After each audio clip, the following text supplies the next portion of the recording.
Hi, hello everyone, and welcome to this new climate seminar dedicated to climate change adaptation and mitigation.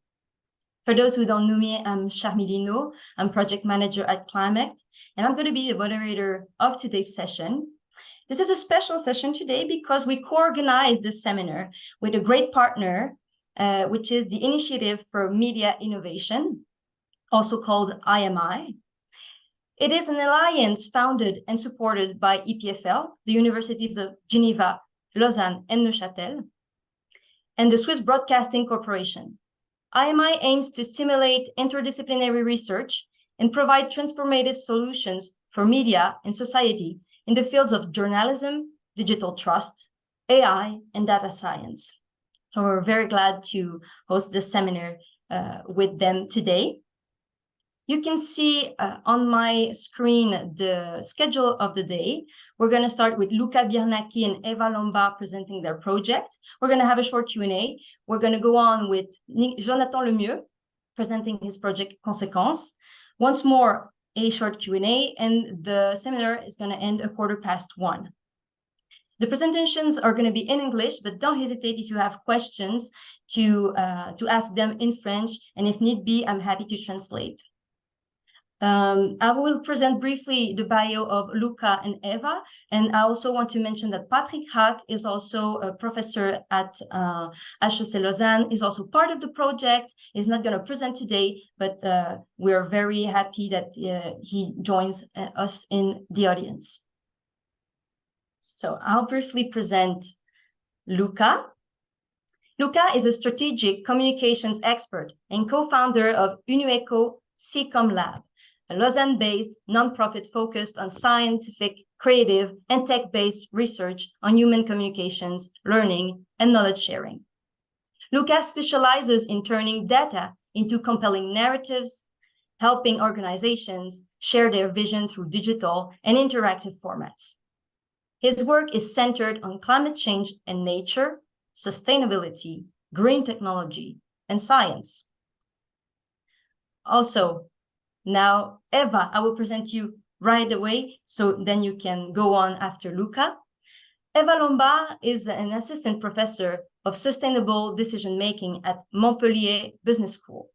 Her research focuses on plan work, purpose, foresight, and intergenerational decisions. She holds a doctorate in cognitive neurosciences and is a specialist in psychology of financial decision-making. She teaches future thinkings, gives scenario workshops, and writes hard science fiction. Okay, thank you very much, Armili, for the introduction. First of all, I would like to thank Climate and IMI for this opportunity, for the invitation to the webinar. I would also like to warmly welcome everyone who's joined in. I hope you're going to enjoy all the projects presented today. And today, Dr. Ewa Lombard and I will present two interconnected projects, the Alternative Futures Project, which is an immersive experience visualizing climate change scenarios for 2050, and an associated project, Creating Memories of the Future. We do have limited time today to present both projects, so please do reach out to us after the webinar if you would like to know more about the projects or discuss any potential collaborations. I will start by providing some context to the Alternative Futures Project. The title of the webinar today is Innovative Communication Strategies, Bridging Science, Storytelling, and Social Media. And indeed, in today's world where climate change and ecological degradation pose such an urgent and complex challenge, communication has never been more crucial. But also, I think that we have failed in communicate especially climate change, but also the nature. We failed to communicate it effectively. And I've been in this field for a number of years now, and I've come across so many different obstacles. That's why I turned into science and technology to search for better ways of communicating climate change and ecological degradation. That's why we funded I UNUECO Sci-Comm Lab. And we need to look for different approaches to communication. We need to look for different formats, different tools, innovative methods. And that's the approach that we've used for this project, Alternative Futures. We aim to leverage science, namely climate data and climate models, state-of-the-art immersive technology to maximize the impact, and also the power of storytelling. Additionally, we aim to introduce the concept of future thinking and foresight, which will allow our target audiences, decision makers, business leaders, and government officials to apply scenario-based thinking and foresight in their strategic planning. And given the state of the planet, imagining the future can be a daunting task. Let's try to approach future in a constructive way. Let's make the future a present reality and the way we think, the way we talk, and the way we act on climate change. And the Alternative Futures project visualizes future climate scenarios in 50-50 through immersive storytelling, combining academic research with interactive experiences. We aim to engage business and political leaders in future thinking by exploring the impacts of global temperature increases beyond 1.5, 2, and 3 degrees Celsius through scientifically grounded yet creatively enhanced narratives that translate data into compelling stories that inspire action. Seeing the future consequences of climate change in an immersive environment makes it easier to imagine the specific changes when it comes to the economy, when it comes to the way we live and function, when it comes to the way societies function or cities operate, and also it makes it easier to imagine how we humans live with different consequences of climate change, how we operate on a daily basis, what are our needs and priorities and challenges, and also many changes to our lifestyles. And the risk organizations are going to face become much more tangible, articulated, and poignant. Decision makers will have more clarity on what the business environment may look like or may feel like, enabling them to make better informed decisions and use strategic foresight more effectively through scenario thinking. But it's important to clarify that this project does not advocate for businesses merely to adapt to the consequences of climate change through strategic foresight. Instead, our emphasis is on utilizing foresight as a catalyst for immediate decisive action. And our focus is on proactive measures and solutions rather than reactive adjustments. You can see our key stakeholder groups, business leaders and politicians and decision makers. You can see just examples of the many benefits that they can take from this project.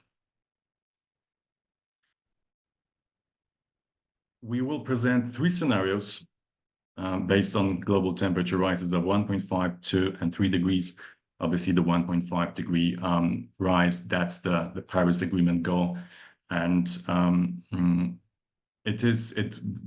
the scenarios will be grounded in scientific research, in data, but we will use a degree of creative foresight to make it compelling, to make it understandable, and to resonate with different audiences.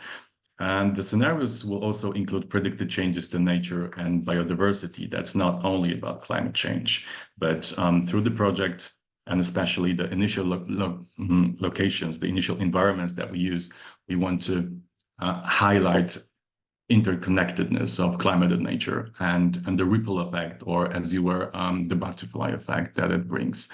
For example, how the deforestation of the Amazon rainforest impacts the rest of the world, impacts different ecosystems, the way we live, the way we function, our cities, our villages, the way we do business as well. But it's not going to be all doom and gloom, because we also want to showcase opportunities, and especially the first scenario, the 1.5, and that's obviously target of the Paris Agreement. It presents us with a whole plethora of opportunities for us to make the world a better place, to make it greener, to make it more just and sustainable. And that's one of the goals of the project as well. As you see, these are only initial environments. We wanted to focus on 6 to 7 main locations.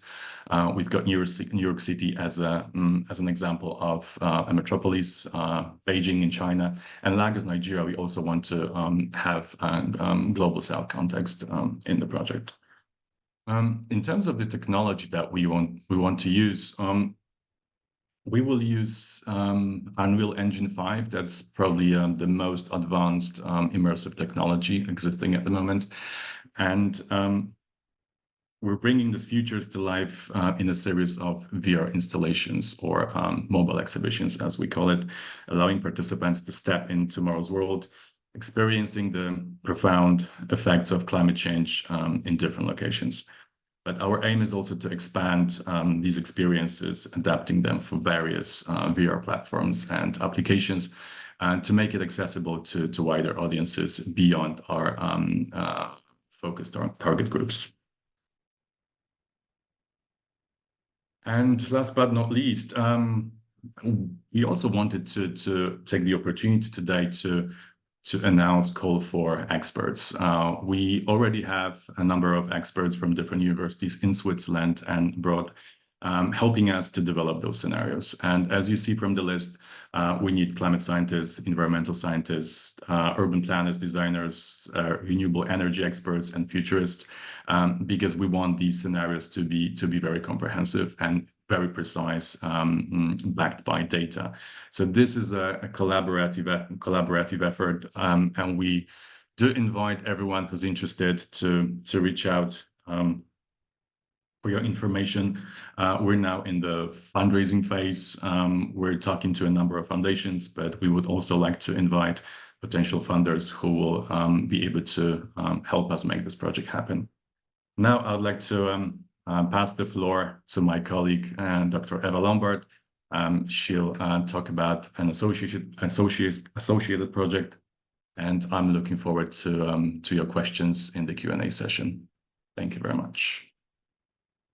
Thank you, Luka.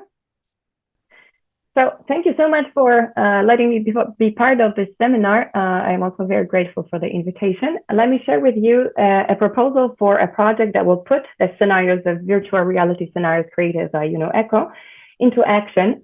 The project is titled Creating Memories of a Future for Intergenerational Decision-Making in Business Context, and it will be hosted by the laboratory of Professor Patrick Hack at HEC Lausanne. So climate change in a business context calls for the so-called intergenerational decisions. What we know and observe is that the negative consequences of not acting on grand challenges fall disproportionately on future generations, while the benefits largely accrue to the current generation. And these benefits are in the form of, for instance, avoiding significant financial and psychological costs of change.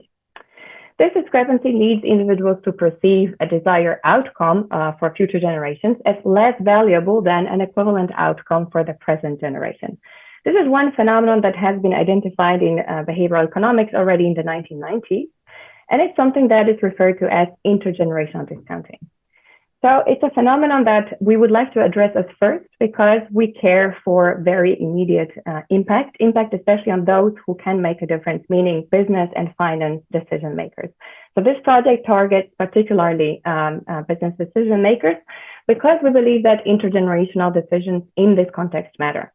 The reason why they are interesting to study first is because business people are not expected to be good answer source. They're not educated to be the good answer source, which is why we have this kind of bias for short-termism. But to give you a few examples of what intergenerational decisions might be, let's start with an example that is close to everybody's heart, which is about leaving a certain heritage behind. So this is a decision of a certain moral and reputational capital. And of course, it will have larger consequences if that moral, reputational, and also financial capital is larger. So you might be thinking of creating a foundation after your death, for instance. But there are other decisions in the past that businesses have taken that in the moment didn't seem like intergenerational decisions, but had nonetheless created decades of impact. One is, for instance, Texaco dumping toxic waste, which polluted the Ecuadorian Amazon in the 1960s and 70s, which was actually a precedent to create what we know today as corporate social responsibility.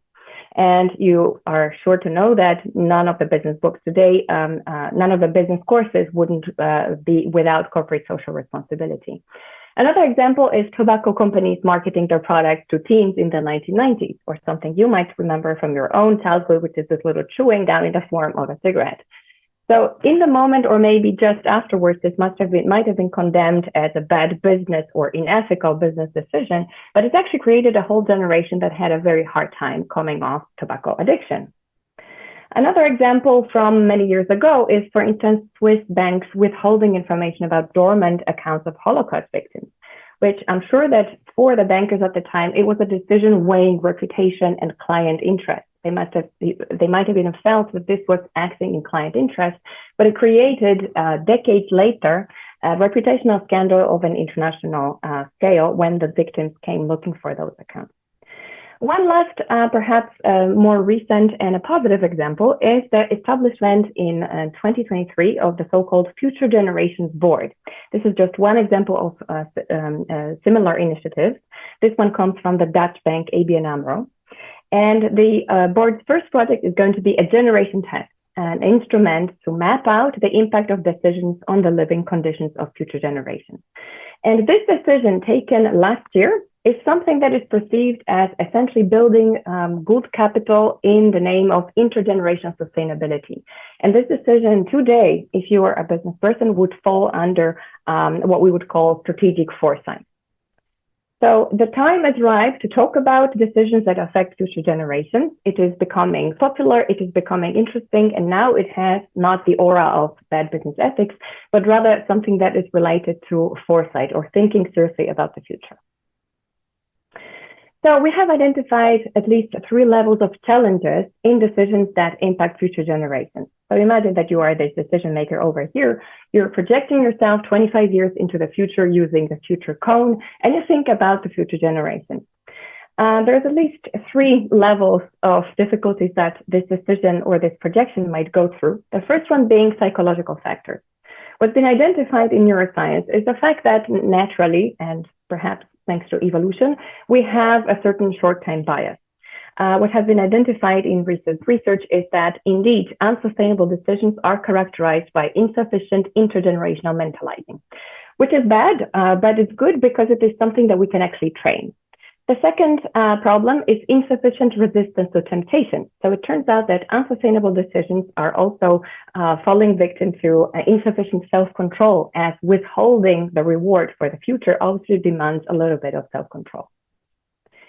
The organizational level, here we're dealing with uncertainty avoidance and short-termism in managerial decisions, which despite the increased awareness around sustainability is still kind of business as usual. And the third level, which actually acts to our advantage, I believe, this is why I think the time is ripe for this type of project, which is that foresight is gaining interest in business and management research as well. So it is no longer just something that was on the fringes. Future studies are becoming more and more legitimate, and even studying utopias is something that is seriously being done at conferences in organizational studies. So what can we do? Preparing decision makers by creating memories of the future. This is our proposal. And this is going to be based on one of the most popular tools in future studies, which is called scenario development or scenario thinking.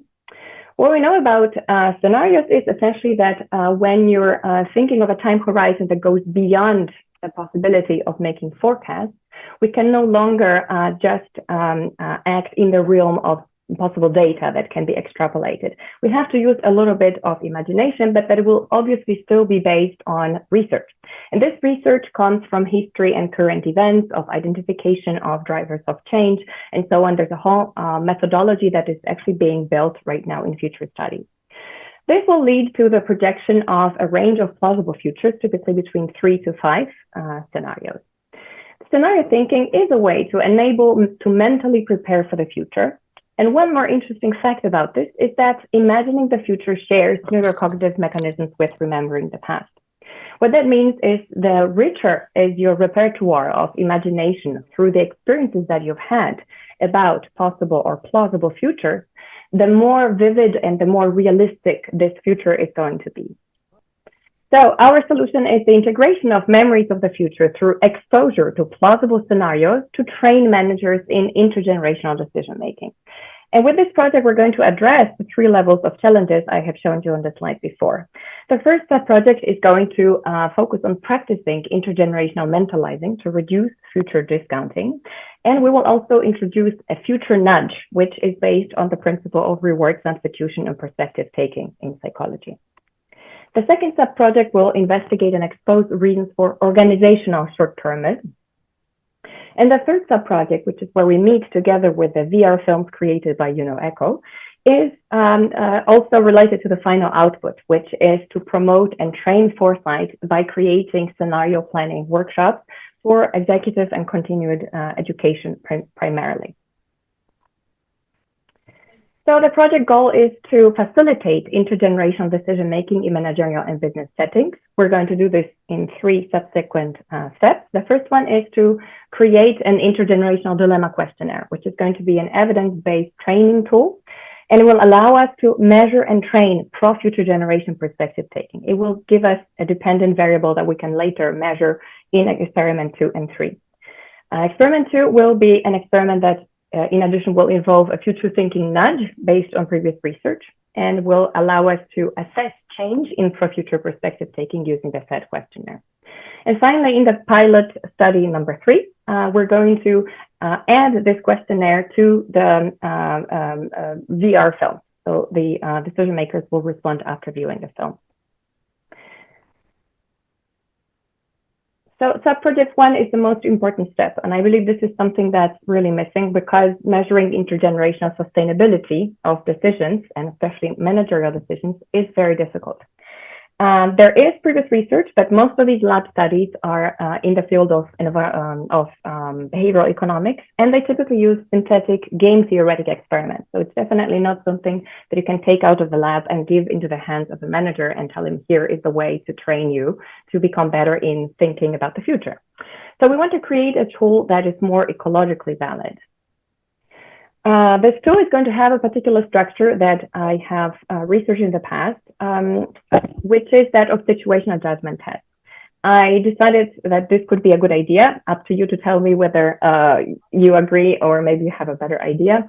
And it comes from the realization that sustainable decisions are a little bit like moral dilemmas, meaning that we have a trade-off between certain values that is elicited.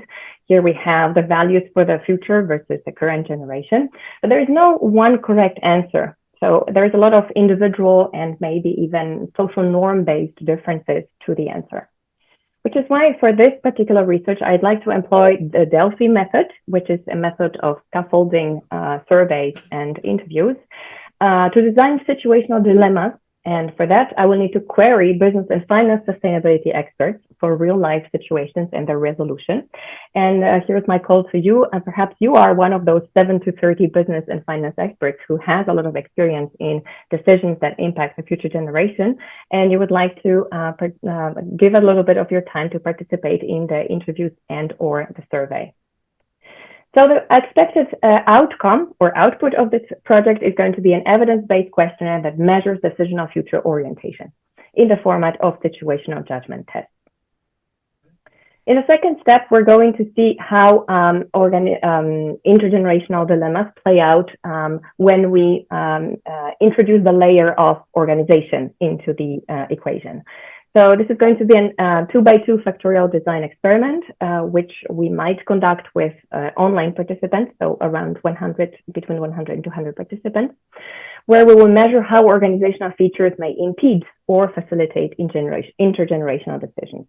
So let me explain to you my little schema over here. We're going to start with psychometric questionnaires. These are also based on previous research and might give us a proxy of certain personality characteristics that lead to more or less future decision making.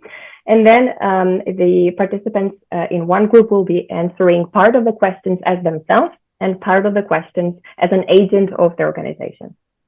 In the second level of this experiment, so the second group is going to receive, in addition, a future thinking nudge, which has been tested in previous studies. And this nudge is essentially asking the person to imagine that you are the next generation and make a request about the choice you want the previous generation to make. So this gives people a moment to take the perspective of their future generations, perhaps maybe imagine who that generation would be. Maybe they have children. And this has shown to actually increase this future perspective. Sorry. In the last part of the project, this is our pilot study that now introduces virtual reality and memories of the future. And as you can see from my little schema over here, we would like to present the VR films followed by answering of the intergenerational dilemma questionnaires. There are two ways of doing this. Either this could be a within subject design where everybody views the three scenarios, the 1.5, the 2, and the 3 degrees created by UNUECO in the previous step, and then answers different portions of the questionnaire. Or we can envision a shorter between subject version where each group only views one of the VR films.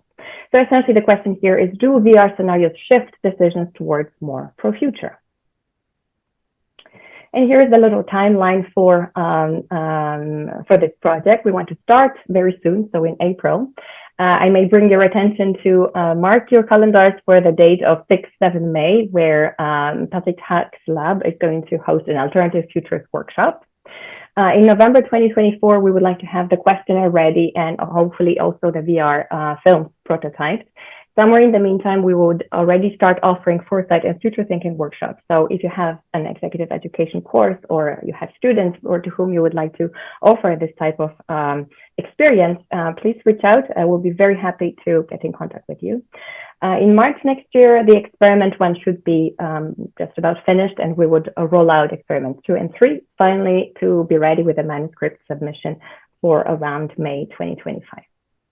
So thank you so much for your attention, and I rest open to your questions. I will now present Jonathan Lemieux.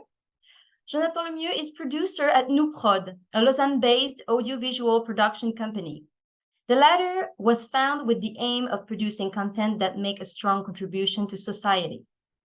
From feature films to web series, Nous develops a wide variety of formats, working with professionals able to decipher and translate current social issues. Thank you, Charmy. Thank you, Climact, and thank you, IMI, for inviting me to this webinar. I'm going to talk to you about our project Conséquence. So what's Conséquence? Conséquence, it's a multifaceted project about decarbonization awareness in 3 parts, which I'll talk to you briefly afterwards. It's financed by the Seedling Foundation, but also with contributions by Nous, Canton de Vaud, and Université de Genève, and it's produced by Nous. Charmily said it well. It's the same text she just read, but Nous is a Lausanne-based production company. And in our DNA, we're trying to find subjects that we think might have a great social impact. And for this project specifically, the editorial line of Conséquence was to encourage changes in behavior for a more sustainable and resilient world. And I'll tell you how a little bit later. So the genesis of the project Conséquence is the Seedling Foundation reached out to us back in 2021. If I remember correctly, they had just seen a documentary which we produced called Rush Hour, The Great Intox, a documentary about fake news surrounding the electrical car. And so their initial idea was a web series on CO2 reduction.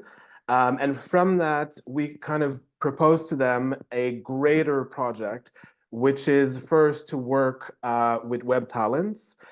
Second, to finance a postdoctoral study on how communication about climate change could provoke behavioral changes. And thirdly, to make the results of that study available to those who communicate about climate change.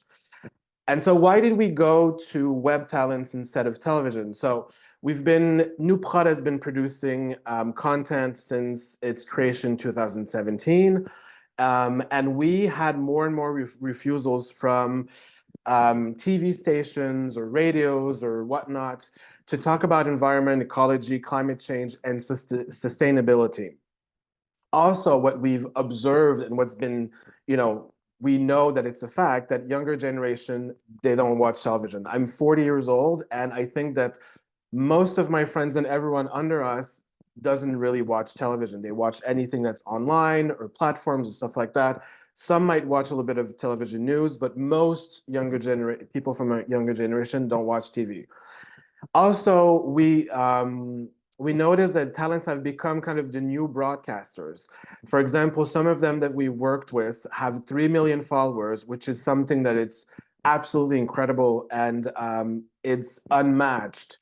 I mean, especially for a country like Switzerland, and if we go to like the French part of Switzerland, it's even less numbers for ratings. We also had a desire to educate these talents about these topics. A lot of them were YouTubers that did lifestyle or that did comedy or that did, I don't know what else, but so we wanted to educate them through the project. But also, we find it very important to work with them because some of them have really, really loyal audiences. And of course, to use the talent's power of influence, since their content live on their page and they keep getting thousands of views every month or every year. And in the French part of Switzerland, a rating of 1 million people on television, I think is practically impossible, which I think that for some YouTubers, we can reach 1 million. We haven't yet, but the project has reached more than that in total. So season 1, the goal was to have 5 Francophone talents, at least 2 Swiss. Why at least 2? Because the talents that we chose needed to have at least 1 million followers. There's a couple of exceptions, but most of them have at least 1 million followers. And it's something that's difficult to find in French Switzerland. And so in the end, we have two Swiss YouTubers, or 2 Swiss personalities for season 1, and then 4 French YouTubers. What was important for us is that the talents get to keep their style, and we didn't want to clash between the usual content and this project. So they had to find a way to adapt the theme or the video so that it kind of just is their normal videos that they do. But we did just want to give them a subject and be like, okay, you're going to talk about glaciers, you're going to talk about the energetic mix. So what's important to us is that we partner them with a Swiss scientist or researcher with 3 important milestones. So they have with me a conversation before the script writing to make sure that they understood the theme, to make sure that any kind of cognitive bias that they might have about the subject is addressed. Then there's the review and approval of the script to make sure that before they go filming, every information is right. And then a review and approval of the final video to make sure, again, that nothing that is said is wrong and everything is verified. And we chose a variety of subjects surrounding decarbonization. It was either me that suggested topics to them or them that chose a topic according to their interests. So I made little slides for every one of them. I'm gonna go by really fast if I don't wanna go over time, but just to give you an idea, the first person that we started with was Thomas Wiesel. He doesn't have 1 million followers on YouTube. He has 115,000 followers, but it's one of the best known French Swiss personalities. We were giving a study by HSC that told, I think a few years ago, that told us that he was one of the most recognizable faces of French Switzerland. And so we decided to work with him and with Professor François Maréchal from EPFL. And Thomas kind of vulgarizes Maréchal's study on a CO2 city, which is how, I think, like, I'm not a scientist here, but if I remember correctly, it was how to reuse CO2 to cool and warm a city. So, but you can go on conséquences.ch or .fr to go see all the videos. So that was published. So the season 1 started November 4th, 2021. Then came Noah, who's Swiss, who has over 2 million followers. And he was inspired by Gabriel Salerno's book. It's actually his thesis called Effondrement, c'était pour demain. And so because Noah has used to have at that time, a very post-apocalyptic way of talking about certain subjects, we thought it really fitted his persona and his aesthetic. So he published that 2 weeks after Wiesel. Then I contacted Enjoy Phoenix, who has close to 4 million followers, and she was really interested in talking about eco-anxiety. It was something that really was important to her, so I put her in contact with Oriane Sarrazin from Université de Lausanne, and they worked together to make sure that she explained what was eco-anxiety, how can we go about not feeling that way, but also how to use eco-anxiety as a source of motivation for change. That was published in April 3rd, 2022. Then we had Jojol, who has more than 2.5 million followers, who was working with Romain Sacchi from the Paul Scherrer Institute. And Jojol is very much someone who will try new gadgets, new technology, and had just bought an electric car. And so I told him you should test the energy consumption on a thermal car and on an electrical car in real life on a circuit and show people how much more efficient the electrical car is energy-wise. So that was published in April 30th, 2022. Then we had Poisson Fécond with more than 3 million followers. He really wanted to talk about pollution. So I got him to meet Nathalie Chev, an eco-toxicologist, from Université de Lausanne, where he was able to make a link between or overconsumption, which creates pollution. A lot of that pollution is in other poor countries where some of the electronics or fast fashion clothes are burned. People are breathing that toxic air, but also that goes back into the atmosphere and how that also contributes to climate change. That was published in May. And then the last video of the first season was published in July 24th, 2022. And Denise, her real name is Delphine. She has more than 2.5 million followers. And she decided to go cross country. She actually lives in Quebec City in Canada. So she wanted to do a cross country trip from Halifax to Vancouver to talk about energy consumption and pollution.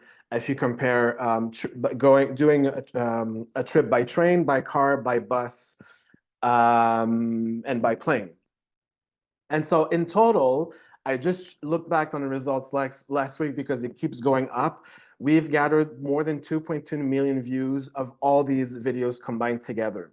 So in the light of that, season 2 was green-lighted by Seedling, which was a great decision. And so we're actually doing season 2 at the moment with Poisson Fécond and Denise again, because they had the most views of their videos, but also with Le Grand JD, who's the most followed YouTuber in Switzerland, Le Roi des Rats, Luan Mencho, and new one that I just added, which is Léa Camilleri, which is one of the earliest YouTubers, and she really has a big interest on sustainability. So the subjects that we're tackling for season 2 is how to live with, not how to live, but what the world would look like with 4 degrees more, the melting of the Swiss glaciers, the energetic mix, how to travel with a CO2 quota, the Samso Island in Denmark, and also fast fashion. So season 2 started on November 23rd with Poisson Fécond, and it's gathered more than 337,000 views. And the new one, the second one, actually was published last Friday. It was Denise. I went with her to Samsø in Denmark. She now has 95,000 views in 2-3 days. And this seems kind of very intense, but we went to Samsø, and Delphine didn't have that much of a knowledge about climate change and all that. And I wanted her to discover that revolutionary island and what they did for climate change and for sustainability. And she was confronted by her own ignorance and kind of started reading about it. And the video is very interesting because it's really her moment of realization and what she kind of absorbed of all that experience. So all of the videos from season 1 have been subtitled in English if you want to go see them on the website. And then videos from season 2 will be subtitled probably at the end of the year. So that was the first part. The first part is the making of these videos and making sure that we reach out a younger audience and a vaster audience than with television. The second part of the Consequence project is a postdoctoral study at Université de Genève in the Consumer Decision and Sustainable Behavior Lab, which is directed by Professor Tobias Brosch. And so from October 2021 to December 2023, we had the postdoctorand Fetsi Uenal, who worked on that project with Laura Pagel and Tobias Spampati. And so the goal of the project was called Evidence-Based Development of Sustainability Communication to Maximize Behavioral Impact, which is exactly the goal of this whole Consequence project. And so the two tasks that were asked from them was to do a review of sustainability and climate change communication literature. And so that's like, as you can read, a systematic review of the literature on sustainability and climate change communication and interventions with a special emphasis on the actual behavioral change. The second task was to a targeted synthesis and recommendation for sustainability communication aiming to maximize their behavioral impact. So based on the review and analysis conducted in the task 1, the goal was to formulate concrete evidence-based recommendation for the production of sustainability communication that aimed to maximize behavioral impact. I know there was a lot of research that's been done to kind of change the way that people think, but this was really aimed to maximize and encourage people to really change their behavior and really do something about climate change, sustainability, and all of that. I have a master's degree in film studies and film history, so this is not the type of graphic that I use, so I had to ask Fetsi to explain that to me. So if ever you have any questions on that later on, I cannot answer them. But I can just tell you that there was over 2,500 references that were considered. And in the end, if I understand correctly, 109 were really chosen to be analyzed and to draw a conclusion upon. So the study has been done. It's been called a systematic review and meta-analysis of communication strategies to promote climate action. And this is the original abstract. As you guys probably know, it was submitted to a peer review, got a little tweaks to do. And so they're actually doing all the little tweaks at the moment for the study to be published in a highly regarded science publication. I'm being vague because I have no idea if I can say what publication it is, so I won't say it.